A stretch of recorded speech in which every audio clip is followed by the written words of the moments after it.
UN international year of cooperative 2025 પૂર્ણ થાય તે પહેલા અમૂલ માટે સારા સમાચાર સામે આવ્યા છે. Gujarat cooperative milk marketing federation limited અમૂલને વિશ્વ સ્તરે પ્રથમ રેન્કિંગ મળ્યું છે. ICA world cooperative monitor 2025 report અનુસાર અમૂલે ઇફકોને પછાડીને નંબર 1નું સ્થાન હાંસલ કર્યું છે. International cooperative alliance ICA world cooperative monitor 2025 દ્વારા આ જાહેરાત કરવામાં આવી હતી. કતારના દોહામાં યોજાયેલી આઈસીએ CM50 કોન્ફરન્સમાં 300 સહકારી સંસ્થાઓના જીડીપી આધારિત મોનિટરિંગ બાદ આ અહેવાલ રજૂ કરાયો હતો. છેલ્લા કેટલાય વર્ષોથી આ વૈશ્વિક સંસ્થાના રેન્કિંગમાં ભારતની બે સહકારી સંસ્થાઓ અમૂલ અને ઇફકોનો દબદબો રહ્યો છે. તો અમૂલે આ અંગે સોશિયલ મીડિયા પર માહિતી આપી હતી કે Gujarat cooperative milk marketing federation limited અમૂલને માથા દીઠ જીડીપી પ્રદર્શનના આધારે વિશ્વમાં નંબર 1 સહકારી સંગઠન તરીકે સ્થાન આપવામાં આવ્યું છે.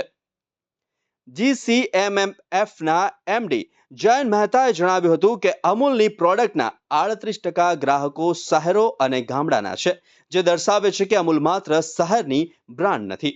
વર્ષ 1946 થી 1974 દરમિયાન ડેરી સહકારી આંદોલન ચાલ્યું હતું. તે સમયે ગુજરાતના ખેડા, મહેસાણા, સાબરકાંઠા, બનાસકાંઠા, વડોદરા અને સુરત જિલ્લામાં આ આંદોલન સક્રિય હતું.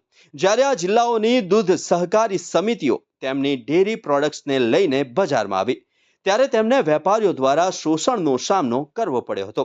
આ સમસ્યાઓના નિરાકરણ માટે 6 જિલ્લા દૂધ સંઘોના અધ્યક્ષો અને ડોક્ટર વર્ગીસ કુરિયને મળીને GCMMFની સ્થાપના કરી હતી. તેનો મુખ્ય હેતુ પોતાનું ડિસ્ટ્રીબ્યુશન અને માર્કેટિંગ નેટવર્ક ઊભું કરવાનો હતો.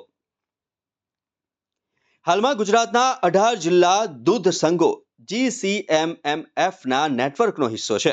આજે તેમનો કારોબાર લગભગ 90,000 કરોડ રૂપિયાથી પણ વધુનો થઈ ગયો છે અને GCMMF 36 લાખ ખેડૂતો સાથે દુનિયાની સૌથી મોટી ડેરી સહકારી સમિતિ છે.